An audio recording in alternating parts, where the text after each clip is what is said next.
DD news पर।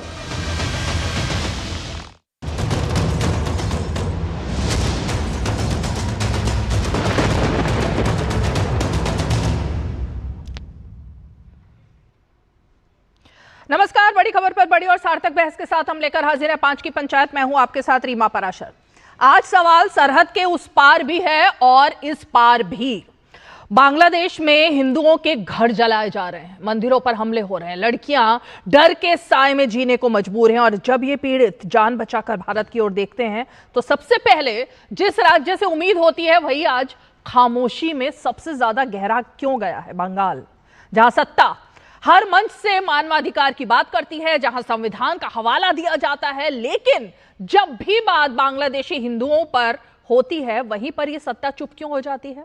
ममता बनर्जी, जब NRC CAA का विरोध करना हो तो आवाज बुलंद होती है, जब अल्पसंख्यक असुरक्षा की बात करनी हो तो बयान तेज होते हैं, लेकिन जब पड़ोसी देश में ही हिंदू अल्पसंख्यक कुचले जा रहे हो तो यही सरकार संवेदनशीलता के नाम पर मौन क्यों ओढ़ लेती है। आज जरा 5 की पंचायत में सबसे तीखा सवाल पूछेंगे और वो यही है कि क्या बंगाल में मानवाधिकार मजहब देखकर तय होते हैं? क्या हिंदू जब पीड़ित हो और बोलने लायक उनके बारे में तभी हो जब उनसे वोट मिले? एक तरफ बांग्लादेशी हिंदू शरणार्थी की आस में, दूसरी तरफ भारत में राजनीति उन्हें पहचान देने से भी डर रही है, क्योंकि सच बोलने से मुस्लिम वोट बैंक नाराज हो सकता है। तो आज की ये बहस बिल्कुल साफ है।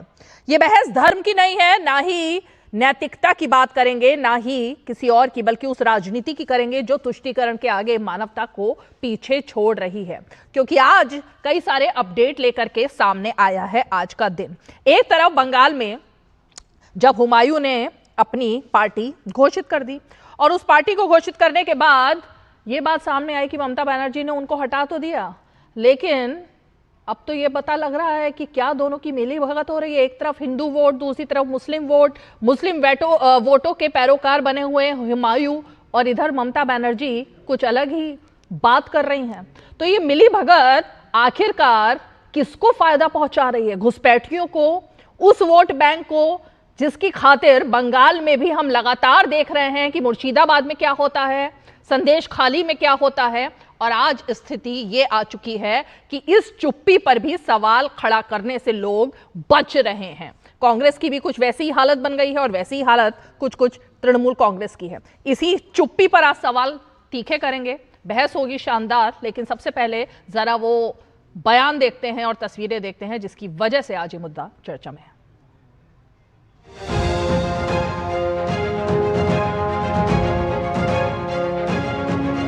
ये कांग्रेस अब भी देश विरोधी सोच को आगे बढ़ा रही है।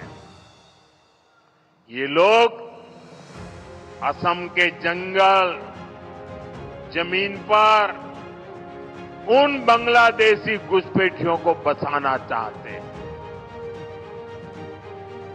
जिनसे उनको वोट बैंक मजबूत होता है। आप बर्बाद हो जाए उनको इनकी परवाह नहीं है, उनको अपनी वोट बैंक मजबूत करनी है। इनको केवल सत्ता, सरकार और फिर जो काम पहले करते थे वो करने में इंटरेस्ट है। इसलिए इन्हें अवैध बांग्लादेशी घुसपैठिए ज्यादा अच्छे लगते हैं।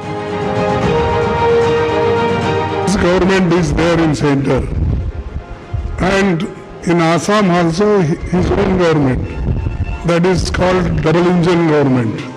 If they fail to protect, how can he blame the opposition parties?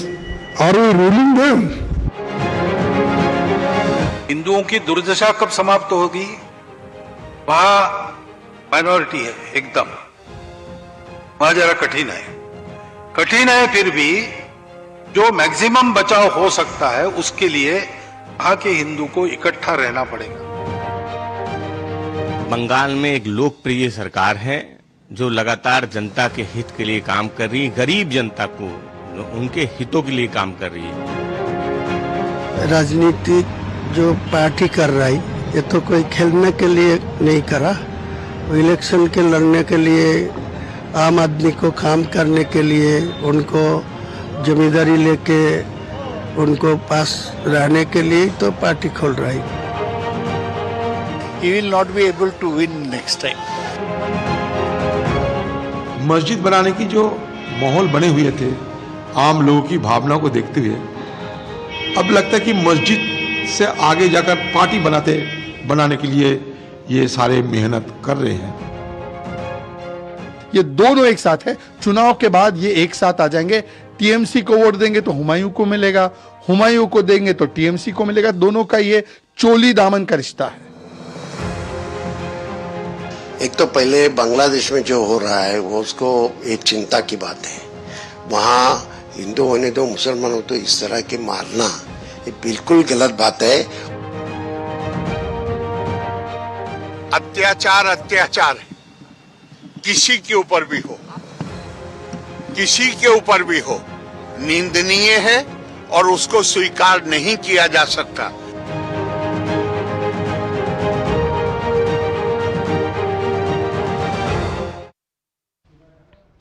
तो चलिए सवाल जरा पूछ ही लेते हैं कि आखिर तृणमूल कांग्रेस की मजबूरी क्या है, या फिर कांग्रेस की क्या मजबूरी है। असम से लेकर बंगाल तक, बंगाल से लेकर बांग्लादेश तक, ये मजबूरियों की जो राजनीति है, सिर्फ वोट बैंक पाने के लिए, वोट लेने के लिए आखिर किसके साथ समझौता किया जा रहा है। बेहद ही खास मेहमान हमारे साथ जुड़ गए हैं, जरा परिचय खास मेहमानों का करा देते हैं। बीजेपी का पक्ष रखने के लिए हमारे साथ कुछ ही देर में शायद सिद्धार्थ यादव जी जुड़ेंगे, प्रवक्ता भारतीय जनता पार्टी। स्टूडियो में हमारे साथ सैयद जवाद मौजूद हैं जो कि पक्ष रखेंगे कांग्रेस पार्टी का, राजनीतिक विश्लेषक भी हैं। साथ ही हमारे साथ अरविंद कुमार वाजपेयी जी जुड़ रहे हैं जो कि वरिष्ठ उपाध्यक्ष हैं RLM के। संजय चक्रवर्ती जी हमारे साथ तृणमूल कांग्रेस के नेता भी सीधे जुड़ रहे हैं। शुरुआत जरा संजय चक्रवर्ती आप ही से करना चाहूंगी।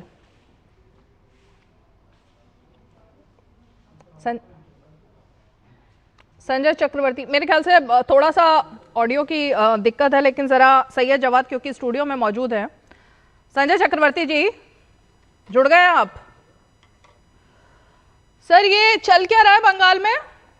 हुमायूं पार्टी बनाते हैं, फिर पता लगता है कि ये तो आपसी मिली भगत है, एक तरफ मुस्लिम वोट बैंक है तो दूसरी तरफ हिंदू वोट बैंक। और उन्होंने तो ये भी कह दिया कि अब ममता बनर्जी हिंदुओं की एक तरीके से नेता बन गई है, मुसलमानों को उन्होंने पीछे छोड़ दिया है। ये तो अलग ही यू टर्न सा हो गया, कुछ ट्विस्ट आ गया कहानी में। ये बात हुमायूं जी से पूछिए ना, हमसे क्यों पूछ रहे हैं? हमारी तो पार्टी में थे ना सर। नहीं तो हमारे इससे पहले तो बीजेपी भी थे, तो बीजेपी से भी पूछिए। अभी लेटेस्ट की बात कर रहे हैं पुरानी? नहीं, बीजेपी 2019 में लोकसभा का चुनाव लड़ाया था, तो बीजेपी से भी पूछ सकते हैं। अच्छा, तो बीजेपी का भाई किसी पार्टी में रहे, अब वो जब पार्टी में नहीं है तो उनकी अपनी सोच है, वो कुछ भी बोले उसका हमसे क्या फर्क पड़ता है। हर आदमी को अधिकार है, लोकतंत्र है, स्वतंत्र है वो अपने हिसाब से अपनी बात को कहने का। हाँ। तो अपनी चीजों को आगे बढ़ाने का, और सबसे बड़ी चीज जो उनका अपना खुद का पार्टी बनाने का एक वो है, तो आगे की सोच है, वो आपका पार्टी बना रहे और सबको पार्टी बना करके। नहीं, किसी बात से डर नहीं, हमें तो खुशी हो रही है कि कोई एक और पार्टी बने कम से कम। और सबसे बड़ी चीज है बीजेपी के सहयोग से बन रही है, ये बात तो और भी अच्छी बात है। साफ साफ पता चलता है कि बीजेपी किस तरीके से डरी हुई है। ये डर अच्छा लग रहा है देख करके कि एक किसी इंसान को जो है ये अचानक जो है 1992 के बाद से बाबरी मस्जिद अचानक याद आ जाता है और उस पर 80 करोड़ का पैसा आता है। 80 करोड़ आते कहाँ से है, इसके बारे में कोई इंक्वायरी नहीं होती, कोई जांच नहीं होती, कोई नहीं पूछता कहाँ से ये पैसा आया इतना। और सबसे बड़ी चीज अभी के पश्चिम बंगाल, खासकर पश्चिम बंगाल में अगर किसी के पास 50 लाख, 1 लाख, 1 करोड़ भी अगर बरामद हो जाए, ईडी सीबीआई पहुंच जाती है। 80 करोड़ पहुंचा है तो इट मीन्स जो 80 करोड़ कहाँ से आया, किससे आया, और कोई ईडी नहीं, कोई सीबीआई नहीं, कोई जांच नहीं, तो इसका मतलब सरकार नहीं पता कर पा रही थी। राज्य सरकार पता नहीं कर पाई कहाँ से आ रहा है पैसा 80 करोड़। ईडी सीबीआई हमारे पास नहीं है ना, हमारे पास सिर्फ ईडी और सीबीआई ही पता कर सकती है, राज्य सरकार के पास कोई पावर नहीं है। नहीं, ये ईडी सीबीआई का काम है। अरे सर, राज्य सरकार की खुफिया विभाग कहाँ था, और जिसको कुछ पता ही नहीं लग पाता है कि चल क्या रहा है राज्य में। और आप ही की पार्टी के नेता क्या कर रहे हैं, पैसा उनके पास कहाँ से आ रहा है, कुछ नहीं पता लगा पाए। नहीं, ये कहाँ से आया पैसा, इसीलिए तो हम पूछ रहे हैं ना कि ईडी सीबीआई लगाई जाए, जांच किया जाए इसके बारे में, और जांच करके इसको दूध का दूध पानी का पानी करें। लेकिन ये होगा नहीं, क्यों नहीं हो रहा है, ये बात तो क्लियर होना चाहिए। तो बेसिकली अरविंद वाजपेयी जी, ये बाबर, जो फिर से बाबर का जो एक कब्र में से बाबर को निकाला गया, उसके लिए आप लोग जिम्मेवार हैं, इनका तो ये कहना है कि बाबर के लिए जो पैसे दिए गए, जो 80 करोड़ रुपए उनके खाते में आए, वो सब कहीं ना कहीं आप लोगों की तरफ से कुछ हुआ है। देखिए, पहली जिम्मेवारी राज्य सरकार की होती है, कहां से पैसे आए, किसने दिए, कौन लिया, क्या किया। लेकिन ये तो दिख रहा है साहब कि ये तो नूरा कुश्ती नजर आ रही है ये ममता दीदी और इनकी, क्योंकि ये ममता दीदी की पार्टी में ही थे पहले, वहीं से निकल के आए हैं। तो ये वो तुष्टीकरण वाली राजनीति है कि आप ऐसे करो, हम ऐसे करेंगे। तो मतलब ये साफ नजर आ रहा है। और आप कह रहे हो कि बीजेपी का क्या रोल है इसमें? बीजेपी कोई ममता दीदी से लड़ने में असक्षम तो नहीं है। पहले भी 70 एमएलए जीत के आए हैं उनके। बिहार की जनता, बंगाल की जनता जो है ना, वो बीजेपी को समझती है अच्छी तरह, और ममता दीदी को भी समझती है। ये वही ममता दीदी है ना जो कट मनी कह रही थी वापस कर दो। अपने कार्यकर्ताओं से, अपने पदाधिकारियों से ओपनली पब्लिक में इन्होंने अपील की थी कि भैया जो कट मनी लिए कृपया करके 15 दिन के अंदर वापस कर दीजिए। ये वही ममता दीदी हैं जो सीबीआई की एंट्री बिहार बंगाल में रोकती हैं। आपको याद होगा ना, सेक्शन 6 की कंसेंट जो है वो ममता दीदी ने वापस नहीं रखी है। सीबीआई वहां इंटर नहीं कर सकती है। तो क्या आपको सिखा रहे हैं? ये चुनाव आया, तुष्टीकरण की राजनीति बढ़िया है, और किसी तरह से धार्मिक भावनाओं को ठेस पहुंचा के या उनको तुष्टीकरण करके वोट चाहिए इनको। संजय चक्रवर्ती जी, क्या मामला है भाई? एसआईआर का विरोध होता है, फिर सीएए के नाम पर क्या हुआ था वो भी पता है। मुझे एक लाइन बता दीजिए, बांग्लादेश में जो हो रहा है उस पे ममता बनर्जी का लेटेस्ट बयान क्या आया है? देखिए, पहली बात तो यह है कि बांग्लादेश में जो हो रहा है उसके लिए केंद्र सरकार पहले खुद लेटेस्ट बयान क्या आया है? लेटेस्ट बयान ममता बनर्जी का क्या है? बगल में सटा हुआ है बांग्लादेश। बांग्लादेश से तो बहुत सारे जो है और भी स्टेट भी सटे हुए हैं, केवल बंगाल ही नहीं सटा हुआ है, आसाम भी सटा हुआ है। तो वहां से तो बयान आ गया, लेकिन ममता बनर्जी का बयान नहीं आया, वही तो मैं पूछ रही हूँ। नहीं, क्यों आएगा बयान भाई? वो मुख्यमंत्री है, प्रधानमंत्री नहीं है। प्रधानमंत्री का बयान नहीं आया अभी तक। और सबसे बड़ी चीज है, सजा याफ्ता एक प्रधानमंत्री बांग्लादेश की, उसको हम शरण दिए बैठे हुए हैं। क्यों शरण दिए बैठे हैं भाई? किस लिए शरण दिए बैठे हुए? आप घुसपैठिए करते हो। सबसे बड़ा घुसपैठिए को तो केंद्र सरकार ने शरण दे रखा है, उसके बारे में कोई बात नहीं करता, कोई सवाल नहीं करता, कोई कुछ नहीं पूछता। ताज्जुब की बात है, सवाल पूछे जाते हैं ममता बनर्जी से। अरे उस सरहद के उस पार क्या हो रहा है, उसमें ममता बनर्जी का क्या मतलब है? ये केंद्र सरकार का मतलब है, केंद्र सरकार की जिम्मेदारी है। प्रधानमंत्री क्यों नहीं बयान देते हैं? प्रधानमंत्री उसके ऊपर आपकी सीमा से सटे हुए, एक सेकेंड, सीमा से सटे हुए एक देश में मासूम लोगों का नरसंहार चल रहा है, उस पर ममता बनर्जी क्यों बोलेंगी भाई? केंद्र सरकार की जिम्मेदारी है। केंद्र सरकार को जो है ये पश्चिम बंगाल के मुख्यमंत्री की कोई जिम्मेदारी नहीं है। कोई जिम्मेदारी नहीं है। ममता बनर्जी एक राज्य की मुख्यमंत्री होने के नाते अपने पड़ोस के देश में क्या हो रहा है उस पर उनकी कोई जिम्मेवारी नहीं, उनको बोलना भी नहीं चाहिए। सिद्धार्थ यादव, बिल्कुल नहीं बोलना चाहिए, बिल्कुल नहीं बोलना चाहिए। ठीक, देखिए रीमा जी, अगर फिलिस्तीन का मामला होता तो इनकी जिम्मेदारी बन जाती। अगर कहीं कोई और वोट बैंक को अपीज करने के लिए कोई अवसर मिला होता तो ममता बनर्जी अभी सामने आकर के सबसे तेज बयान दे रही होती। पर यहां जिम्मेदारी क्यों होगी? क्योंकि यहां तो हिंदुओं पर हमला किया जा रहा है। हिंदुओं पर हमला होगा तो ममता बनर्जी बिल्कुल मुंह पर ताला लगा करके बैठ जाएंगी। जो बंगाल की हालत ममता बनर्जी बनाती जा रही है, वो कहीं ना कहीं खुश हो रही है देख करके कि बांग्लादेश में क्या हो रहा है, क्योंकि बंगाल को भी तो उसी राह पे चला चुकी। नहीं तो अपने नेताओं को तुष्टीकरण की भेंट चढ़ा करके हिंदुओं के खिलाफ भड़का करके इस प्रकार की बयानबाजी करवाना, इस प्रकार के काम करवाना, ये एक चुनी हुई मुख्यमंत्री को शोभा देता है? उनके विधायक क्या कह रहे हैं अभी? क्या बोला जा रहा है? कोई कह रहा है कि राम मुसलमान थे, वही विधायक 2021 में कहते हैं कि भगवान परशुराम तो बीफ खाया करते थे, बीफ के बिना वो खाना नहीं खाते थे, माता सीता उनको बीफ पका करके दिया करती थी। क्या एक्शन ले लिया? उस पर भी चुप है। आप हिंदुओं पर कोई बात कह दी जाएगी तो ममता बनर्जी बिल्कुल चुप रहेंगी, एक शब्द उनके मुंह से नहीं निकलेगा, क्योंकि उनको लगता है, और ये ममता बनर्जी का बयान है, क्या उन्होंने बोला था कि ईद बहुत सेक्युलर है, रामनवमी मुझे कम्युनल लगती है। ये ममता बनर्जी ने बोला था। अगर आपको रामनवमी का प्रोसेशन करना है तो आपको कोर्ट से आदेश लेकर के आने पड़ेंगे।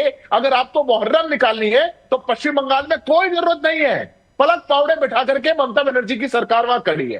तो जिस सरकार की नीति और जिस नेता की नीति तुष्टीकरण को इतना खोल के दुनिया के सामने रख करके करने की हो, जो अपनी राजनीति केवल वोट बैंक के आधार पर चला रही हो, उनसे क्या उम्मीद रखी जाएगी? बिल्कुल जिम्मेदारी नहीं है। जिम्मेदारी जहां बनती है खुल करके जवाब देते हैं। ये इनकी तुष्टीकरण की कम्युनल पॉलिटिक्स की सच्चाई है। ये पूरा देश देख रहा है और बंगाल जवाब देगा। क्विक रिएक्शन संजय चक्रवर्ती जी, उसके बाद सैयद जवाद।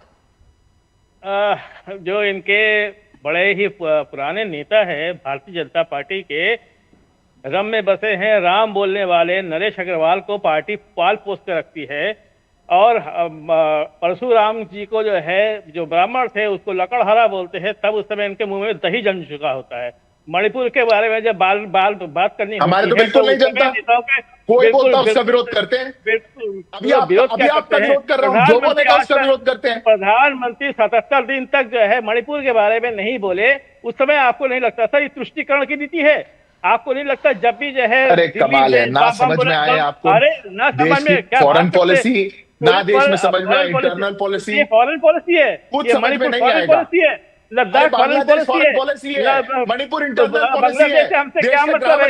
बांग्लादेश से हमसे कोई मतलब नहीं है। हमें बांग्लादेश से कहीं कोई मतलब नहीं है, किसी भी तरीके से मतलब नहीं है। बांग्लादेश में क्या हो रहा है इसकी जिम्मेदारी केंद्र सरकार को है। केंद्र सरकार को सर्जिकल स्ट्राइक करना चाहिए। केंद्र सरकार को ये देखना चाहिए कि वहाँ पे अरे क्या बोल रहे हैं संजय चक्रवर्ती, क्या बोल रहे हो यार, क्या बोल रहे हो आप? सर्जिकल स्ट्राइक करनी चाहिए अपने देश में, अपने देश में नहीं, बांग्लादेश में तो अभी आप बोल रहे हो हमारी कोई जिम्मेवारी नहीं बोलने की, अब आप कह रहे हो सर्जिकल स्ट्राइक करनी चाहिए बांग्लादेश में जाके। क्या बोल रहे हो संजय चक्रवर्ती? हम तो कह रहे हैं केंद्र सरकार की जिम्मेदारी है कि सर्जिकल स्ट्राइक करे, वहां पे हिंदुओं को बचाए। क्यों नहीं बचा रहे वहां के हिंदुओं को? क्यों मोदी जी एक बंगाल के हिंदुओं को कौन बचाएगा? बंगाल के हिंदुओं को हम बचाएंगे, कहां बचा रहे हो? चले आए। अरे सर मैडम एक बार बताइए, तो आपकी जो है लोकसभा का चुनाव हुआ, 42 सीटों में से 30 सीटें जीते, सब मुसलमानों ने जिताए हमें। इसके पहले जो है विधानसभा का चुनाव, सुन लीजिए, बीच में मत बोलिएगा, बीच में मत बोलिए, बीच में मत बोलिए। वो आप लोग कैसे जीतते हो? बिहार हम लोगों ने भी देखा है, बिहार किस तरह से जीते गए। जीतन राम मांझी का बाकायदा स्टेट पे डाल चुका है। चुनाव जीतने की धौल दिखा रहे हैं। कोई बात नहीं, जीत गए आप चुनाव, आ जाएंगे परिणाम। अभी चुनाव तो फिर आ रहे हैं, परिणाम आ जाएंगे। कैसे डिस्ट्रिक्ट मजिस्ट्रेट को फोन करके बाकायदा 2700 वोट से जिताया गया है? कैसे जीतते हो आप लोग? हमें भी पता है। हम अरे कहाँ की क्या कहानी जानते हैं, क्या में देख लेना ना आप संजय जी, बंगाल में सब कुछ ठीक रहता है ना, ममता बनर्जी बिल्कुल सही से जीतती है, लेकिन जहां बीजेपी जीतेगी वहां गड़बड़ी हो जाती है। सही है, जवाब का रुख करूंगी मैं। चलिए, तो बिल्कुल खुलेआम बोल रहे इस बात को लेकर के। उसके बारे में एक भी किसी का बयान आया? सर बोलने से कुछ नहीं होता ना, प्रूफ से सब कुछ होता है देश में। अच्छा, प्रूफ से सब कुछ होता है, अदालत से सब कुछ होता है। बोलने के लिए तो मैं भी कुछ भी बोल दूं, लेकिन बोलने से सब कुछ नहीं होता। यहाँ पे सबूत चाहिए होते हैं जो आप लोग नहीं दे पाए हो अभी तक जाकर चुनाव आयोग के पास। चुनाव आयोग के पास एक सबूत नहीं दे पाए ना आप, ना सैयद जवाद की पार्टी। सैयद जवाद, क्या हुआ? ये इतनी चुप्पी क्यों हो जाती है अचानक से? अच्छा ठीक है, रुकिए आप संजय जी, दूसरों को मौका दीजिए। भाई साहब हमारे बड़े भाई बैठे हुए थे, उन्होंने कहा कि हुमायूं कबीर जो हैं वो भाजपा के साथ थे। उन्होंने नहीं कहा, संजय चक्रवर्ती ने कहा। वही आ रहा हूँ कि संजय चक्रवर्ती भी कह रहे थे वो भाजपा के साथ थे, वो कहने लगे कि वो जो हैं पहले टीएमसी के साथ थे। तो पहले टीएमसी भी जो थी भारतीय जनता पार्टी के साथ थी, उनका भी ममता बनर्जी का भी अलायंस रह चुका हुआ है। कांग्रेस के साथ भी तो थी। नहीं बिल्कुल थी, हम मना नहीं कर रहे, लेकिन आप ये देख लीजिए जब विधानसभा चुनाव आते हैं और जो नूरा कुश्ती खेली जा रही है खास तौर पे दोनों तरफ से, और दोनों ही लोग ये चाहते हैं कि सेकुलर पार्टीज जो हैं वो ना आ पाएँ, और इधर से टीएमसी भी जोर शोर से ध्रुवीकरण के मुद्दे उठाती है, और भारतीय जनता पार्टी को तो एक्सपर्टीज हासिल है क्योंकि वहीं से उन्होंने फार्मूले चुराए हुए हैं, तो वो बंगाल में इम्प्लीमेंट करती हैं और ये देश की अलग अलग जो है प्रदेशों के अंदर इम्प्लीमेंट करते हैं। ना 3 में है ना 13 नहीं में, हम नहीं बात देखिए, हम इनके लिए इनकी राजनीति बड़ी है, इनकी पार्टी बड़ी है, हमारे लिए देश हित बड़ा है, देश के मुद्दे बड़े हैं, देश की आवाम बड़ी है। हाँ। और देश जो है वो हमारे लिए सर्वोपरि है। कैसे? इनके लिए देश के मुद्दे कौन से उठा रहे हो? नहीं हम तो बेरोजगारी के मुद्दे उठा रहे हैं। अभी आप देखिए फेफड़े जो है सबके गल रहे हैं दिल्ली के अंदर भी, और अब तो दिल्ली से बाहर भी प्रदूषण चला गया। हम आवाज उठा रहे हैं, भारतीय जनता पार्टी मौज कर रही है। उसके बाद रुक तो जाइए, अब कॉन्फ्रेंस नहीं देखी क्या? अब आप देखिए, हाँ नहीं, उसका पर्यावरण का नाम बदल अरे सुनिए, मैं तो फार्मूला बता दे रहा हूं, आप बताइए पर्यावरण बोर्ड का नाम बदल करके कुछ और लग दीजिए, जैसे आपने जो है मनरेगा का नाम बदल दिया, कुछ वैसी नाम लेकर के आइए जिससे पोल्यूशन का नाम भी बदल करके कुछ और रख दीजिए, देश के अंदर बेरोजगारी का नाम बदल करके भी कुछ और रख दीजिए, देश के अंदर भुखमरी का नाम बदल करके भी और रख दीजिए, वो लेकर के आइए नए नए टाइटल, जुमलेबाजी। अब अपने पैक में बिहार गए थे ना चुनाव में? बिल्कुल गए थे। आपने वाला मुद्दा उठाया था ना वहाँ पर, बेरोजगारी वाला? हमने उठाया बेरोजगारी वाले। कहाँ चला? हम नहीं चले, लेकिन वोट तो इनकी पार्टियों को मिल गए सारे बेरोजगारों के, जो आप जिनको बेरोजगार कह रहे थे। रुक जाइए 2 मिनट, मुझे अब अगर वो बेरोजगार होते वहाँ के युवा तो भर भर के वोट नहीं देते ना। पूरे बिहार के अंदर रोजगार है, कोई आदमी भूखमरा दिखाई नहीं, तो आप कोई आदमी के अंदर हमें पलायन दिखाई नहीं इनको। अरे सारे युवाओं ने भर भर के कैसे वोट दे दिए बीजेपी को? युवाओं ने नहीं दिए, जेडीयू को। अरे ना, चुनाव आयोग ने दिए हैं। अच्छा, चुनाव आयोग पूरा मिला हुआ है। हम तो कह रहे हैं ज्ञानी साहब मिले हुए हैं, खुला कह रहे हैं, उन्होंने ईवीएम का बटन दबाया और लोग देखते रहे। ये तो आप बता रही हैं, हमें नहीं पता, ये आप क्लेम कर रही हैं क्या? आप कह रहे हैं ना? मैंने तो ये कहा ये तो वोट चोरी करी। आप तो कह रहे हैं कि बटन दबाया, आप कहां से लेकर गई? यानी आपको पता है, आप ही ने कह दिया कि चुनाव है। ये आप भाई कंफर्म कर रही हैं, मैं नहीं कर रहा हूं ये दावा, ये आपने कंफर्म करा है, ये रीमा जी ने कंफर्म करा है। मैं नहीं फंसने वाली। अरे आपने कहा आप लोगों के पास कोई सबूत नहीं है। अरे आप सिर्फ टीवी चैनल की डिबेट में बैठ करके आरोप लगाने के अलावा। हमने आरोप नहीं, सुनिए, चुनाव आयोग ने कहा कि आके सबूत दो, हलफनामे दो, वो नहीं दिए अभी तक। अच्छा, लेकिन यहाँ बैठ करके आपको इसको फंसाना है, उसको फंसाना है, इस पर आरोप, उस पर आरोप। नहीं, मैंने आरोप, देखिए राहुल गांधी साहब ने बाकायदा पावर पॉइंट प्रेजेंटेशन दिखाई। कैसे लोग जो है, अब रीमा जी, कैसे लोग जो है एक व्यक्ति जाकर के 5-5 जगह वोट डाल रहा है। हमने इलेक्ट्रॉनिक डेटा मांगा, उन्होंने कहा सॉरी हम नहीं दे पाएंगे। उसी तरफ अनुराग ठाकुर मांगते हैं, उनको सारी इंफॉर्मेशन मिलती है, और जो है कांग्रेस के या विपक्षी दल के नेताओं को कोई इंफॉर्मेशन नहीं। दूसरी चीज, हम वीडियो किस पर हो रही है आज? अरे मैडम रुक तो जाइए, आपने मौजूद छेड़ा, आपने तो जवाब भी हमने दे, अब हमको घुमा दीजिए, फिर ड्रिल कर दीजिए। अच्छा लाइए नया सवाल लाइए, अरे नया सवाल लाइए, अब आप वो पकड़ लीजिए। ये देखिए, जब हम वोट चोरों को पकड़ते हैं, ये भी है कि घुसपैठियों पर कांग्रेस क्यों चुप है? अच्छा ठीक है, अब आप घुसपैठिए पे आ गए, यहीं रुकी रहेंगी, आगे तो नहीं बढ़ जाएंगे। अच्छा, घुसपैठियों के ऊपर सवाल लीजिए। जब एसआईआर हो रही है, चुनाव आयोग कह रहा है कि हम घुसपैठियों को नहीं ढूंढ रहे, हम तो शुद्धिकरण कर रहे हैं। भारतीय जनता पार्टी कह रही है कि हम जो है घुसपैठियों को ढूंढ रहे हैं। इनसे पूछिए कि अभी बिहार में चुनाव हुए, अरे रुक तो जाइए, मैं कह रहा हूं अभी बिहार के अंदर चुनाव हुआ है, उससे पहले घुसपैठियों का मुद्दा आ रहा था, अब घुसपैठियों का मुद्दा नहीं है। महाराष्ट्र के अंदर भी घुसपैठियों का मुद्दा आ रहा था, मध्य प्रदेश के अंदर भी आ रहा था, दिल्ली के अंदर भी आता। जहां जहां चुनाव आते हैं घुसपैठियों का मुद्दा आता है, चुनाव होकर के भारतीय जनता पार्टी जीतने के बाद जो है घुसपैठियों का मुद्दा भी उड़ जाता है। तीसरी सबसे बड़ी बंगाल के मौजू से मैं बात करना चाह रहा हूं, और अभी बंगाल के अंदर जो घटित हो रहा है, भारतीय जनता पार्टी के लिए हिंदू सेंटिमेंट्स, आरएसएस के लिए हिंदू सेंटिमेंट सिर्फ एक चुनाव का मुद्दा है। उनको कोई मतलब नहीं कि बंगाल के अंदर क्या हो रहा है, उनको कोई मतलब नहीं किस तरीके से बंगाल के अंदर बर्बरियत हो रही। इनको सिर्फ जो है धर्म की आड़ लेकर के हिंदुओं की हत्या हो जाए, यहां हल्ला मचाएंगे। लेकिन विदेश नीति हमारी क्या हो गई, उस पर सवाल ना करना। विदेश नीति से नहीं पूछोगे, पूछो किससे, विपक्ष क्या कर रहा है, इनको काहे के लिए बनाया हुआ है। आदरणीय प्रधानमंत्री जी पूछो, नहीं बोलेंगे, बिल्कुल नहीं ना, कुछ नहीं बोला जाएगा। गृह मंत्री जी से कोई नहीं पूछेगा, क्यों नहीं पूछना पता है आपको? एक बड़े उद्योगपति घराने की बिजली सप्लाई होती, जो इनके मित्र हैं, नहीं दे मित्र हैं, उनकी बिजली सप्लाई होती है, यहीं जाती है, और उसके बावजूद ये चुप्पी साध लेते हैं, क्योंकि इनका बड़ा इन्वेस्टमेंट लगा हुआ है वहां पर। ये बेगैरती ये जो कर रहे हो धर्म की आड़ में लेकर के, आने वाले वक्त में इसके नतीजे देश के लिए बहुत ज्यादा नुकसान होंगे। इनको सिर्फ पार्टी से मतलब है, इनको सिर्फ अपनी राजनीति से मतलब है, इनको कोई मतलब नहीं है कि हिंदुओं के ऊपर जुल्म और अत्याचार होता रहे। सुनिए ना मित्र, इनके लिए कुछ भी नहीं है। सुनिए मित्र, सैयद जवाद, शरद पवार के बर्थडे की पार्टी थी, उसमें आपको शायद नहीं पता होगा, लेकिन मैं खुलासा कर ही देती हूँ मैं चैनल पर। शरद पवार के बर्थडे की पार्टी में अडानी के साथ राहुल गांधी की 45 मिनट की 1-on-1 मीटिंग हुई है। वो क्यों हुई, अब मित्र वो किसके हैं ये भी समझ में आ रहा है, इसलिए अभी मित्र वाला रोना रोना बंद करो। एक सेकंड जवाब दे दूं, सिद्धार्थ यादव जवाब दे दूं, एक सेकंड इस पे जवाब दे दूं। ना आप भागिए नहीं, सवाल करके भागने नहीं दूंगा, सवाल करके जितने सवाल करके रुकिए।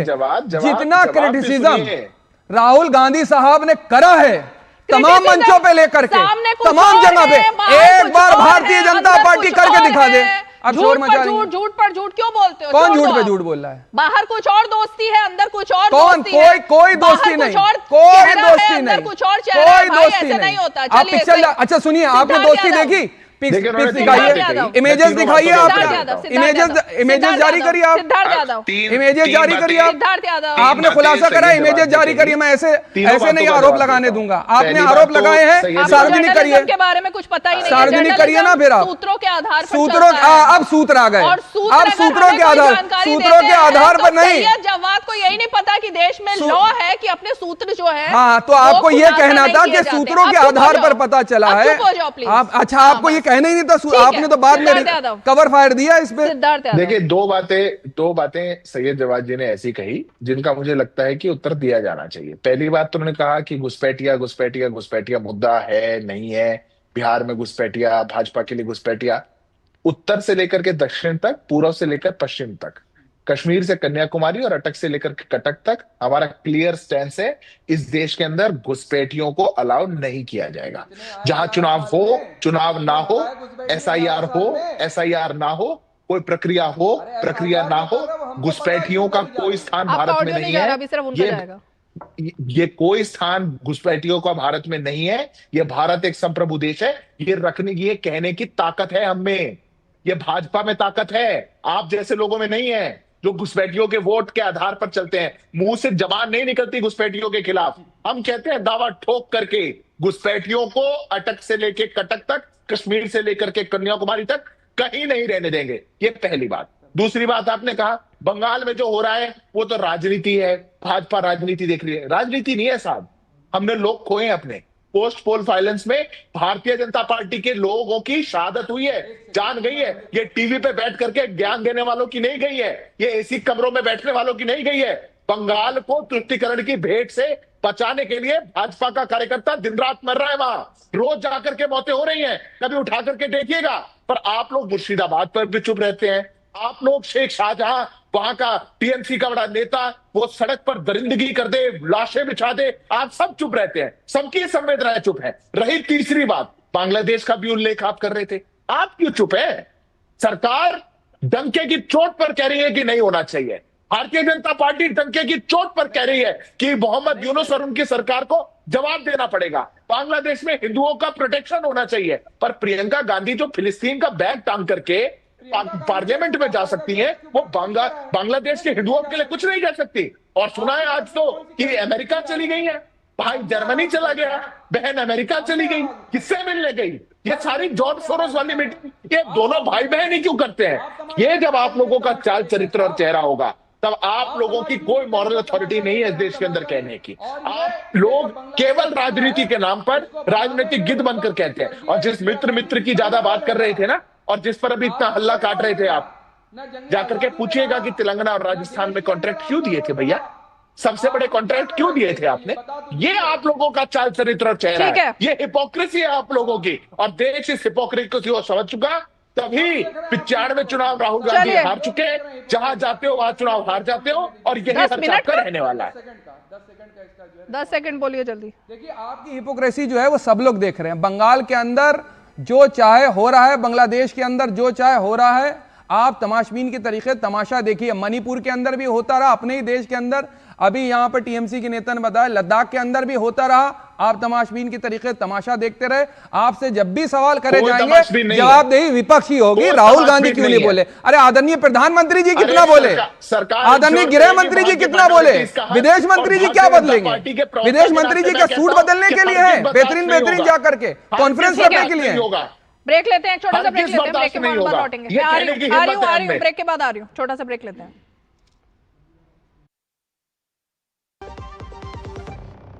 जरा सी हंसी दुलार जरा सा,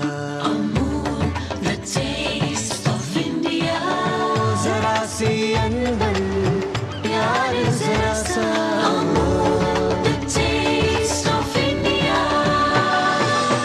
यही तो अमूल है स्वाद इंडिया का, यही तो अमूल है, टेस्ट ऑफ इंडिया।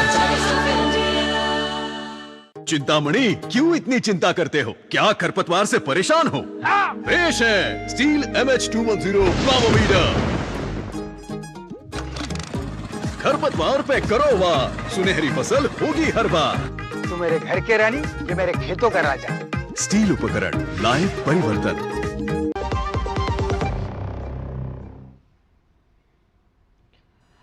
चलिए संजय चक्रवर्ती जी। अभी असल बात क्या है ना, ये पार्टी पूरी की पूरी जुमला वाली पार्टी हो गई है। अभी जो भारतीय जनता पार्टी के प्रवक्ता हैं वो भी जुमला जुमला जुमला जुमला जुमला करती चली जा रही थी। आप बताइए, इन्होंने ये घुसपैठियों की बात कर रहे थे, पिछले 10 सालों में कितने घुसपैठियों को आपने डिप्यूट किया है? कोई रिकॉर्ड आपके पास? सुन लीजिए, अरे सुन लीजिए, आप पहले मैं आपके बीच में नहीं बोला आपको, आप सुन लीजिए। बोलिए आप 4,600 लोगों को पिछले 11 सालों के अंदर आपने डिपोर्ट किया, सिर्फ 11। और उसके पहले मनमोहन सिंह सरकार ने 90,000 घुसपैठियों को डिप्यूट किया था। संजय चक्रवर्ती जी सुनिए, 1 मिनट सुनिए, एक सेकंड सुनिए, एक बात सुनिए, एक बात ये जो प्रवचन दे रहे थे, अरे भाई इसी पर पूछ रही हूँ, एक सेकंड रुकिए, एक सेकंड सुनिए। आपने और सैयद जवाद ने एक ही बात बोली बार बार। पहले तो क्योंकि कोई गलत बयानी चैनल पर नहीं जानी चाहिए, तो मैं उसको ठीक कर दूं कि बांग्लादेश को लेकर कूटनीतिक दृष्टि से विदेश मंत्रालय की तरफ से पूरी तरह से बयान आया और विदेश मंत्रालय ने कोट अनकोट पूरी तरीके से सुरक्षा की मांग की। उन्होंने चटगांव वीजा ऑपरेशन जो है उसको भी रोकने की बात कही, और ये तमाम चीजें जो हैं ये MEA ने ऑफिशियल तरीके से इस बात पर बयान जारी किया है। शायद आप लोगों के दिमाग से निकल गया होगा, चूक गया होगा, क्योंकि जब विदेश और कूटनीतिक दृष्टि से किसी दूसरे देश के बारे में बात होती है तो ऐसे ही मुंह उठाकर प्रधानमंत्री नहीं बोल देंगे ना, उसकी एक प्रक्रिया होती है, विदेश मंत्रालय के जरिए ही बात आगे जाती है। अब आगे बोलिए, इस आरोप का जवाब मिल गया संजय जी और सैयद जवाद को, आप बोलिए आगे। नहीं, अब आपने कहा प्रधानमंत्री जी को जो है इसका जवाब देना चाहिए था। आप कह रहे हैं कि नहीं, प्रधानमंत्री को जवाब नहीं देना चाहिए। प्रधानमंत्री अगर प्रधानमंत्री है तो किसके बारे में जवाब देंगे? झंडा अरे विदेश मंत्रालय किस लिए बना हुआ है? सुन लीजिए, झंडा दिखाने के लिए प्रधानमंत्री बने हैं। उन्होंने तो कहा था क्या मुझे फीता काटने के लिए प्रधानमंत्री बना रहे हो? अब क्या है कि अब पहले तो बांग्लादेश भारत का हिस्सा है क्या? सुन लीजिए, अखंड भारत बात सुन लीजिए, ठीक है ना। तो अब तो बसों को भी झंडा दिखाने लग गए हैं। और दूसरी बात, जब 10 नवंबर को दिल्ली में बम विस्फोट होता है, 11 नवंबर को प्रधानमंत्री जी विदेश यात्रा चले जाते हैं। भूटान में जाके कहते हैं कि बड़े दुखी मन से मैं यहाँ आया हूँ, और गए किस लिए थे? बर्थडे मनाने के लिए गए हुए थे। भूटान में का बर्थडे मनाने के लिए नहीं गए थे, वो भी एक बहाना था। क्या करना चाहिए था प्रधानमंत्री को? अडानी अरे भाई क्या करना चाहिए था प्रधानमंत्री को, बता दीजिए आप ही संजय जी। क्या करना चाहिए था उनको? अरे सुन तो लीजिए, मैं बोल रहा हूँ ना, बोले तो दीजिए। 6,500 दिक्कत ये है विपक्ष की कि विपक्ष को लगता है कि सारी सरकार जो है उसको बर्खास्त करके सिर्फ प्रधानमंत्री को काम दे दिया जाए, हर काम प्रधानमंत्री करें, जिसका जो काम है उस मंत्रालय को अपना काम ना करने दिया जाए। नहीं, आप लोग असल बस क्या है ना, विपक्ष को बोलने का आवाज दबाने की कोशिश करते हैं, क्योंकि विपक्ष के मुद्दे मुझे समझ नहीं आ रहे हैं ना संजय जी। आप लोग चैनल में इसीलिए आप जनता तक कनेक्ट नहीं कर पा रहे हो। नहीं होता हूँ मैं, इसीलिए बार हर चीज पर बॉम्ब ब्लास्ट हो तो प्रधानमंत्री बोले, विदेश मंत्रालय का काम प्रधानमंत्री करे, गृह मंत्रालय का काम प्रधानमंत्री करे, हर चीज पर सिर्फ और सिर्फ PM को बोलना चाहिए। पहलगाम में बम विस्फोट होता है, प्रधानमंत्री जी बाकायदा बाहर से आते हैं और सीधे बिहार जाके रैली करते हैं, और वो अब उनका कोई फर्ज नहीं बनता कि गृह मंत्रालय के साथ बैठ कर बंगाल की मुख्यमंत्री पर कोई नियम लागू नहीं होते, लेकिन देश के प्रधानमंत्री पर विपक्ष की तरफ से हर नियम लागू होते हैं। ये एक कमाल की बात है। जैसे शहर के अंदर ये दलील बहुत बढ़िया है वैसे संजय जी। प्रधानमंत्री देश छोड़ के चले जाते, कोई जिम्मेदारी नहीं बनती है। अरे संजय जी सोचिए क्या बोल रहे हो? बनती की नहीं बनती है? मणिपुर के लिए कोई जिम्मेदारी बनती की नहीं बनती है? कोई जिम्मेदारी नहीं बनती है। तो ममता बनर्जी की क्या जिम्मेदारी है? ममता बनर्जी की जो जिम्मेदारी है, ममता बनर्जी हमेशा जिम्मेदारी को पूरी करती है। क्या जिम्मेवारी है? एक लड़की के साथ रेप होता है तो लड़की की गलती निकाल देती हैं। उसमें भी वो हिंदू मुस्लिम देखती हैं, उसमें भी वो कह देती है कि लड़की का चरित्र कैसा था। ये ममता बनर्जी की जिम्मेवारी है। संदेश खाली में महिलाओं के साथ बलात्कार होता है तो ममता बनर्जी की पार्टी कहती है कि भैया ये सब झूठी खबरें हैं, लाइमलाइट में आने के लिए किया गया है। ये जिम्मेवारी है संजय चक्रवर्ती। रिपोर्ट है ये एनसीआरबी का रिपोर्ट देख लीजिएगा एक बार, नॉन-स्टॉप देख आप लीजिएगा, अगर काउंटर उसके करते टॉप रहेंगे टेन कोई में फायदा बंगाल नहीं है। आता। सवाल का जवाब नहीं, देना कोई नहीं सीखिए आता। थोड़ा सा। नहीं तो आप फिर मत बुलाया करिए, फिर आप अपने आप से जो है हिसाब से सवाल भी कीजिए, खुद ही जवाब दे दीजिए, क्योंकि आप विपक्ष को बोलने का हक नहीं, केवल और केवल बुला करके सिर्फ चैनल में बेइज्जती कराना चाहती है और कुछ नहीं करना चाहिए। बीजेपी वाले जब बोलते तब तक तो हाथ जोड़ करके आप लोग बाकायदा कीर्तन की तरह उसको सुनते रहते हैं, लेकिन हम लोग जब किसी चीज का जवाब आपकी मांगते हैं बेइज्जती हो गई तो क्या? उसके लिए कोई जवाब नहीं। मैं आपकी उसके लिए बेइज्जती कोई हुई है अभी जवाब- तक? नहीं, बिल्कुल आप लोग बोले नहीं दे रहे तो बुलाया क्यों, किस लिए? मैंने क्यों आपकी कब बुलाया है? बेइज्जती की? मैं तो नहीं, आपको पूरा मौका आप दे रही हूँ, बुला लेकिन आप करके सुन ही नहीं अगर रहे हो आप मेरी मेरी बात। बात को सुनना नहीं चाहते हैं तो आप बुलाते क्यों हैं? क्यों किस लिए बुलाते हैं? आपको नहीं बुलाना चाहिए टीएमसी के किसी प्रवक्ता को। आप बीजेपी के 4 प्रवक्ता बैठा लीजिए और गुणगान करके जो है अपने डिबेट खत्म कर लिया करिए। क्यों बुलाते हैं आप लोग इस तरीके से, जब बात ही नहीं सुननी किसी चीज को लेकर के? प्रधानमंत्री कहीं कोई जिम्मेदारी नहीं है। पहलगाम का अटैक हो जाता है, प्रधानमंत्री विदेश से आते सीधे बिहार चले जाते हैं रैली करने के लिए। क्या उन्होंने कोई भी गृह मंत्रालय के साथ या एनआईए के साथ या अजीत डोभाल के साथ कोई मीटिंग की? नहीं की।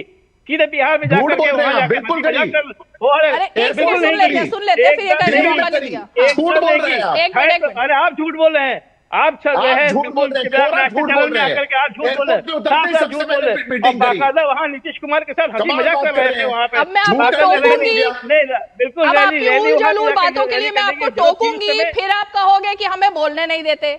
आप चैनल को मिसगाइड करोगे, दर्शकों को झूठ बोलोगे और मैं आपको टोकूंगी तो आप कहोगे कि भाई हमें मत बुलाया करो, आप हमें बोलने नहीं देती। आपका झूठ सुनते रहे तो सब ठीक है।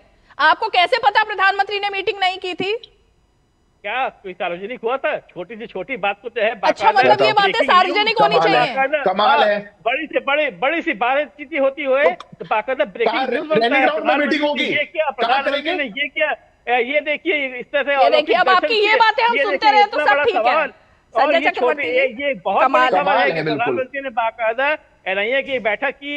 ये एक बड़ी खबर है, ये बाकायदा सबके साथ जाना चाहिए। हमारा विश्वास ज्यादा बढ़ जाता है कि प्रधानमंत्री बैठक कर रहे हैं। अरे एयरपोर्ट पे उतरते ही सबसे पहले बैठक करी। ना आपको सही जानकारी पता, सिर्फ झूठ फैलाने का टेंडर ले लिया आपने।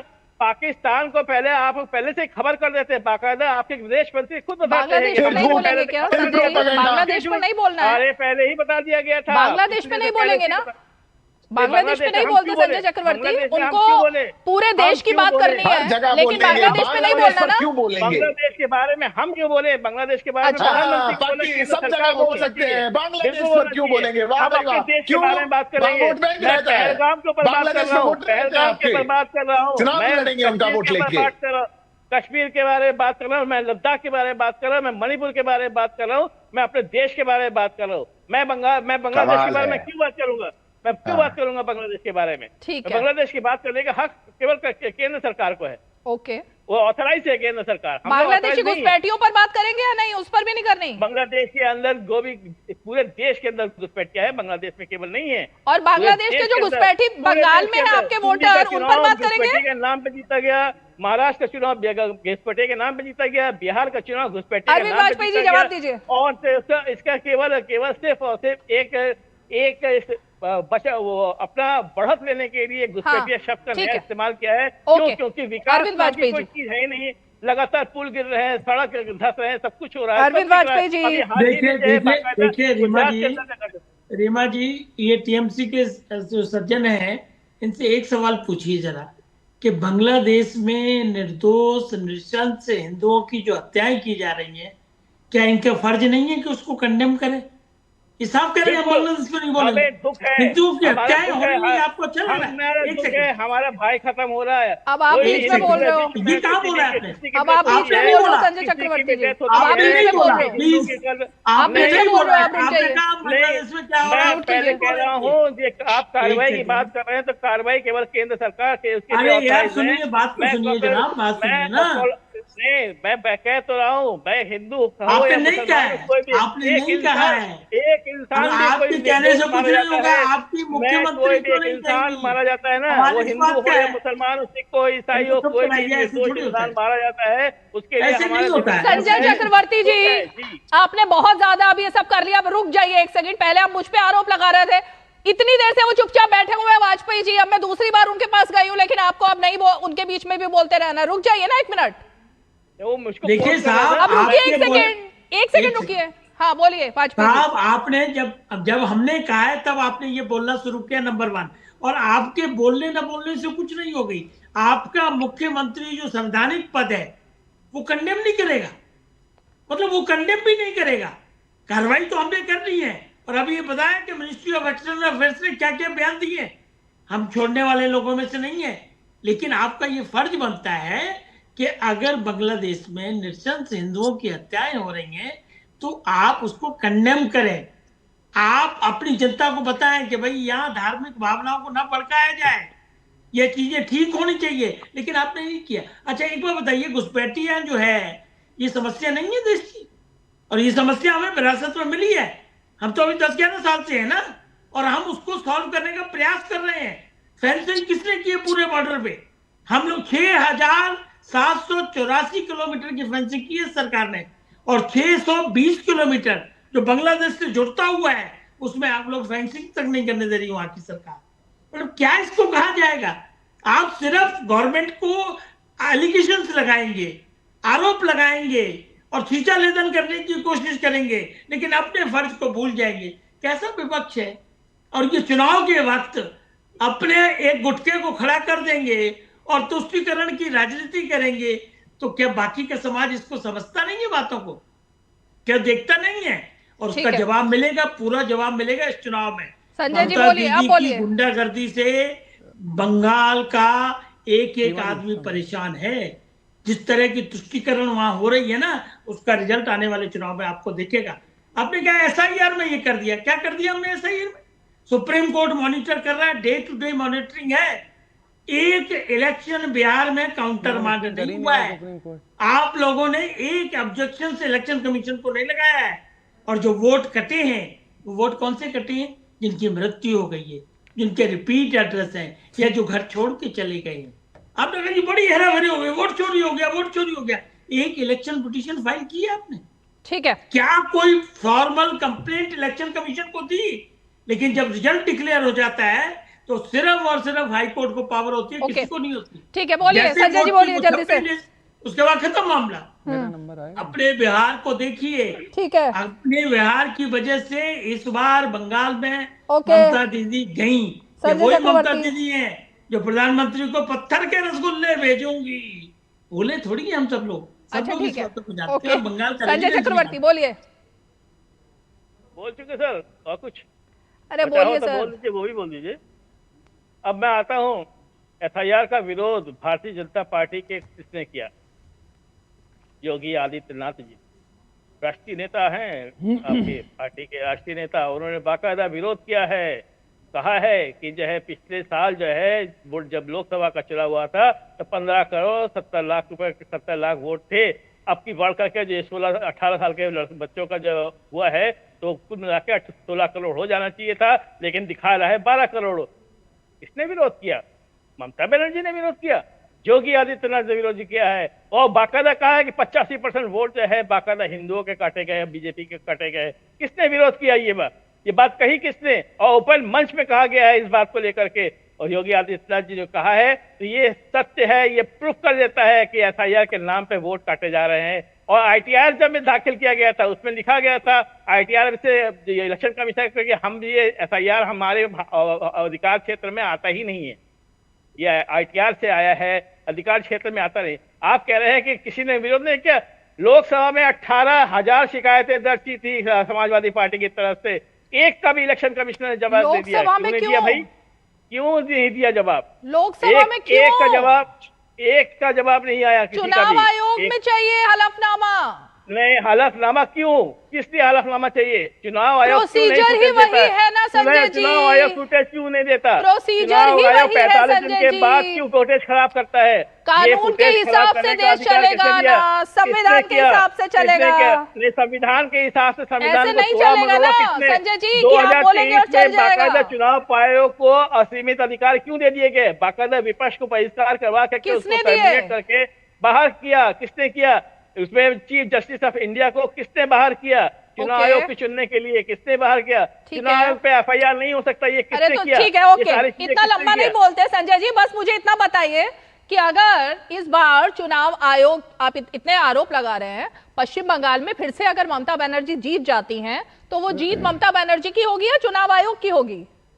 अब की चुनाव चाहे SIR करवा ले, कुछ भी करवा, हर BLO के पीछे हम 5 अपने BLA लगा चुके हैं। ओके। कोई भी वोट काटने नहीं देंगे, हमारा कार्डर बेस है, हम कोई भी किसी तरह धांधली होने नहीं देंगे।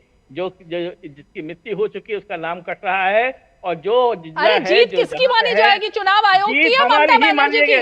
हमारी मानी जाएगी जीत। और अगर हार गए तो बिल्कुल सवाल ही नहीं उठता। बीजेपी हमसे लिखवा लीजिए। अरे अगर हार गए तो क्या होगा भाई? 35 से 40 सीट से ज्यादा नहीं ला सकती बीजेपी। वो ठीक है, अभी हम नहीं बता सकते कौन जीत रहा है कौन हार रहा है, लेकिन अगर हार गए तो फिर जीते। अरे भाई बीजेपी अगर जीत गई तो जीत किसकी मानी जाएगी, बीजेपी की या चुनाव आयोग की? बीजेपी जीत ही नहीं सकती। अरे जीत गई तो? अरे नहीं जीतेगी, वो तो आप कह रहे हो ना, अगर जीत गई तो क्या होगा? मैं क्या बोल रहा हूँ, मैं यहाँ से आपको भी कह कर जा रहा हूँ, 35 से 40 सीट ज्यादा लेकर के आ जाए तो आप बता दीजिएगा। तो मतलब चुनाव आयोग ठीक है, कुल मिलाकर चुनाव आयोग ठीक है। सिद्धार्थ यादव जी, बंगाल में बेईमानी नहीं कर सकते। सिद्धार्थ यादव जी, सैयद जवाद बंगाल में सब ठीक है, मैं आपके पास आऊंगी, अभी रुकिए। सिद्धार्थ यादव जी, देखिए रीमा जी, अगर इनकी बात को सुने और जिस कॉन्फिडेंस से कह रहे हैं, सीटें भी बता दे रहे हैं इनके विपक्ष में कौन आएगा, प्रदेश में इनकी सरकार चल रही, चुनाव तो फिक्स होगा। जो पैमाना ये भाजपा पे लगाते हैं, अगर उस पैमाने को खुद पे लगाएं, जीत ही नहीं सकता कोई और, टीएमसी ही जीतेगी। आप कितनी सीटें लाएंगे वो भी ये बताएंगे। खैर बहरहाल छोड़ दीजिए। मैं तो एक प्रश्न पूछता हूं, अगर एक BLO के ऊपर 5 BLA आपने लगा रखे हैं तो ममता बनर्जी को ये कहने की आवश्यकता क्यों पड़ रही है कि चुनाव आयोग के हाथ काट दिए जाएंगे? अगर SIR बंगाल के अंदर हो गया तो बंगाल में आग लगा देंगे, ये चुनी हुई मुख्यमंत्री कहेंगी। SIR तो लोकतांत्रिक प्रक्रिया है, संवैधानिक प्रक्रिया है। हमारा आर्टिकल 326 SIR को कहता है। इलेक्शन कमीशन संविधान के अनुरूप SIR को करवा रहा है, सुप्रीम कोर्ट उसकी मॉनिटरिंग कर रहा है, और उसके बाद एक संवैधानिक पद पर बैठी हुई ममता बनर्जी गैर संवैधानिक हरकत करते हुए ये कह देंगे कि प्रदेश में आग लग जाएगी। ये कौन सा लोकतंत्र हुआ? ये कौन सा संवैधानिक प्रक्रिया का पालन हुआ? पर जिन लोगों की हिपोक्रेसी केवल इतनी हो और जिन लोगों की राजनीति केवल इस पर चलती हो कि घुसपैठिए पर बोलेंगे कुछ नहीं, बंगाल में हिंदुओं के अत्याचार पर बोलेंगे कुछ नहीं, पर वोट बैंक, अगर वोट काटा गया, फर्जी वोट जो बने हुए हैं उनको काटा गया तो आग लगा देंगे बंगाल के अंदर। वो दिन लद लिए, कह लीजिए 2 महीना 4 महीना इस बात को कह लीजिए, सरकार कितनी कैसे बना लेंगे, क्या कर लेंगे। बंगाल की जनता ऐसा तमाचा मारेगी कि दरवाजा देखते रहेंगे किस दरवाजे से बाहर निकले थे। यही घमंड का कम्युनिस्टों को भी, वो घमंड भी टूटा है, और यही घमंड है टीएमसी को, ये घमंड भी टूटेगा। समय समय की बात है, और समय की सबसे अच्छी बात यह है कि वो बदलता है, बदलने जा रहा है बंगाल का समय, क्योंकि बंगाल अब देश के साथ रहेगा और हिंदुओं पर अत्याचार नहीं होगा। सैयद जवाद, देखिए अब ये तृणमूल कांग्रेस ने तो कह दिया कि वो जीत रहे हैं और भाजपा कितनी सीटें ला रही है, कांग्रेस तो कहीं है ही नहीं इसका मतलब। लेकिन इससे ये साफ होता है कि चुनाव आयोग पश्चिम बंगाल में बिल्कुल दुरुस्त है, कोई आरोप नहीं है चुनाव आयोग पर पश्चिम बंगाल में, तो इसलिए आप लोगों को भी अपना नैरेटिव अब चेंज कर देना चाहिए। नहीं देखिए, हम तो लगातार कह रहे हैं कि चुनाव आयोग अब निष्पक्ष नहीं रह गया है, उसके दो नहीं रह गया, नहीं मैं कह रही हूँ वहां तो सब ठीक है ना। कहाँ ठीक है? वो तो कह रहे हैं कि कौन जीत रहा है वहां पश्चिम बंगाल में, टीएमसी। अब देखिए क्या है रीमा जी, आप ही के शो पे एक चीज बात साफ हो गई।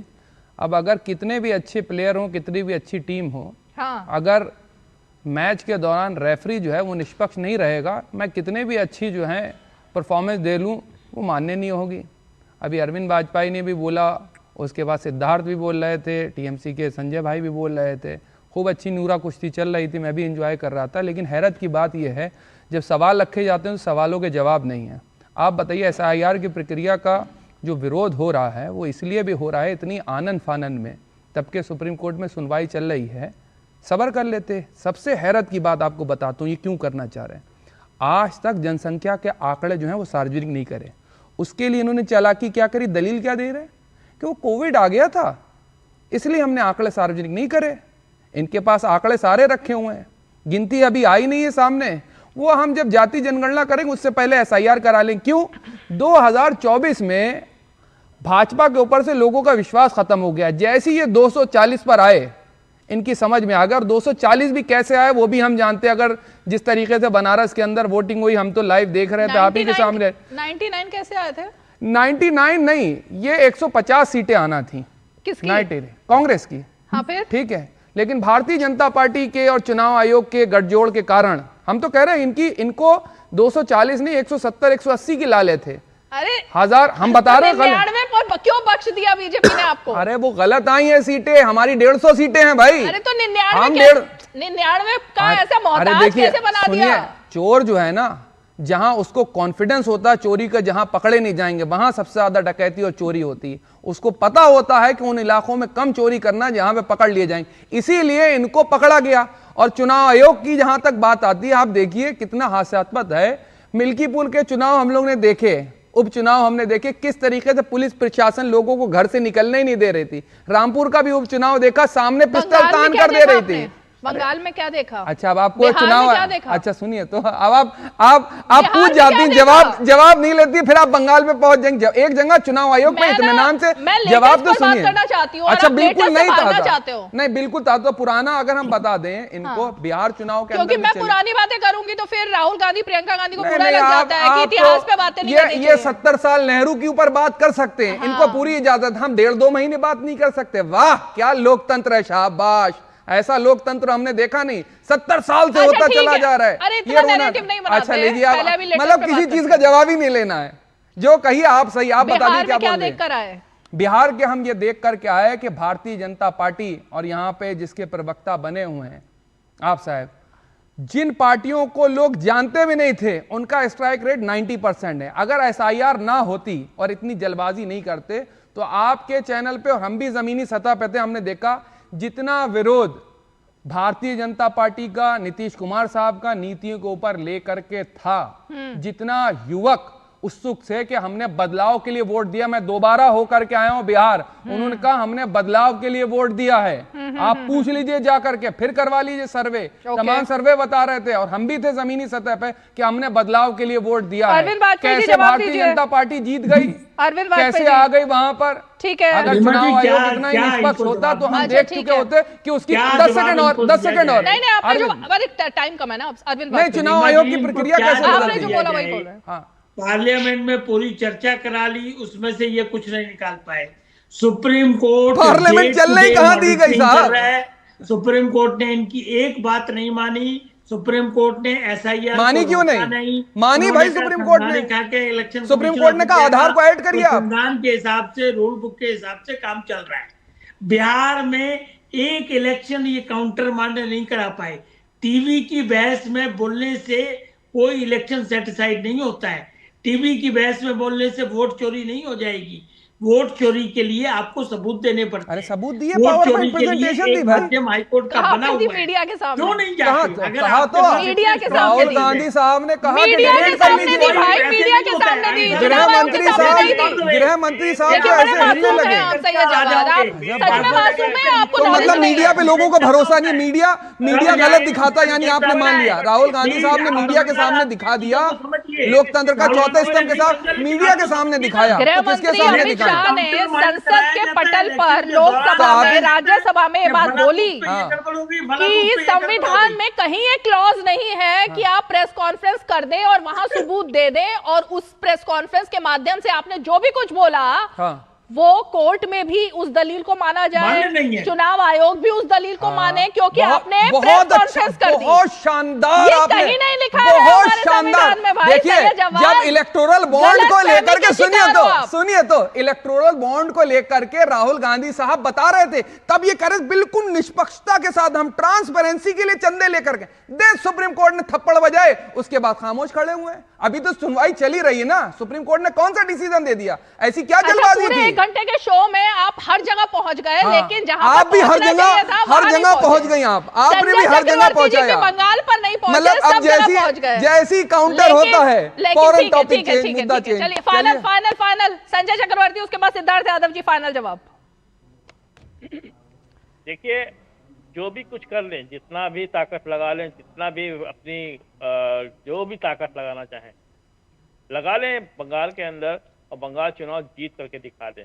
SIR करवा लें, चाहे वो सेंट्रल रिजर्व पुलिस भिजवा ले, कुछ भी भिजवा ले, हम जीतेंगे, क्योंकि हमने जनता के बीच में काम किया है और जनता हमें सपोर्ट करती है। नहीं संजय जी, मेरा सवाल तो सुन लीजिए। मैंने सवाल ये पूछा कि क्या ममता बनर्जी की जुबान से जो हिंदू प्रताड़ना झेल रहे हैं बांग्लादेश में, उन पर एक लाइन निकलेगी या नहीं निकलेगी, बस ये बता दीजिए आप। मैं पहली बात तो ये कह रहा हूँ कि केंद्र सरकार की जिम्मेदारी है, बार बार बोल रहा हूँ। और मैंने फिर कहा कि देश नहीं, प्रदेश नहीं, पूरे विश्व में कहीं पे भी कोई भी इंसान अगर निर्दोष मारा जाता है, अपनी मौत के अलावा ऐसे मारा जाता है, तो उसके लिए हमें हमेशा दुख रहेगा, अफसोस रहेगा, क्योंकि इंसान का जन्म हमें पता नहीं कितने कोटियों के बाद हम लोगों को जन्म होता है, और उसको अगर इस तरीके से मार दिया जाता है तो उसका दुख हमेशा हमें हमेशा फिलॉसफिकल हो गए आप। किसी भी पार्टी नहीं, फिलॉसफी के नहीं है, ये इंसानियत है। इंसानियत तो के नाते ममता मैं इस बनर्जी बात को इंसानियत बात क्यों नहीं समझ पा रही है, वही तो सवाल था। ममता मैं देखिए, ऐसा है कि उनको जहां पे अपोलोजाइज करना था, अभी मैसी के भगदड़ हुआ, सामने आकर 1 घंटे के अंदर सामने आकर के बाकायदा उन्होंने माफी मांगी, देश से माफी मांगी, मैसी से माफी मांगी, उसके बाद खेल मंत्री को बर्खास्त किया। ठीक है, बाकायदा 1 घंटे के अंदर एक्शन किया। सिद्धार्थ जी फाइनल कमेंट। देखिए रीमा जी, मेसी देश में आए, बंगाल में भगदड़ हो जाए उस पर माफी मांग सकते हैं, पर लाखों करोड़ों हिंदू मारे जाएं उस पर माफी नहीं मांगेंगी। बंगाल के अंदर हिंदुओं का जीना दुश्वारा हो जाए उस पर माफी नहीं मांगेंगी। बंगाल में पोस्ट पोल वायलेंस हो जाए उस पर माफी नहीं मांगेगी। मुर्शिदाबाद में दंगे हो जाए उस पर माफी नहीं मांगेगी। मैं आपके बीच में नहीं बोला था, बहुत ज्ञान दे रहे थे आप पूरे शो में, अब सुनने की हिम्मत रखिए। फाइनल कॉमेंट्स है, बहुत ज्ञान सुन लिया आपका, अब सुनने की हिम्मत रखिए। समस्या बस ये है, चाहे कश्मीर हो, चाहे बंगाल हो, चाहे बांग्लादेश हो, कुछ पॉलिटिकल पार्टियां और कुछ पॉलिटिकल आउटफिट्स ऐसे हैं जिनकी नीति और रीति केवल ऐसी है कि वोट बैंक जब तक खुश हो रहा है उसके बाद सब कुछ ठीक चलेगा। ये रीति और नीति का समय गया। बंगाल जवाब देगा और बंगाल इसी नए उदय को, इस पॉलिटिक्स को खत्म करने चलिए, का बहुत काम बहुत शुक्रिया। आप सभी खास मेहमान हमारे साथ आज की पंचायत में जुड़े, और इसीलिए सवाल यही पैदा होता है कि भाई इंसानियत की बात की तो जा रही है, शो में बहुत की जा रही है विपक्ष की तरफ से, लेकिन ये इंसानियत तब क्यों नहीं दिखती है जब बात तुष्टीकरण की हो जाती है, जब बात हिंदुओं की होती है, उनकी चीखें, उनकी पुकारें क्यों सुनाई नहीं देती हैं। आखिर वोटों के लिए कितना ज्यादा राजनीति का स्तर नीचे गिराएंगे ये नेता। चलिए, 5 की पंचायत में आज इतना ही, कल फिर होगी मुलाकात, तब तक के लिए हमें दीजिए इजाजत, नमस्कार।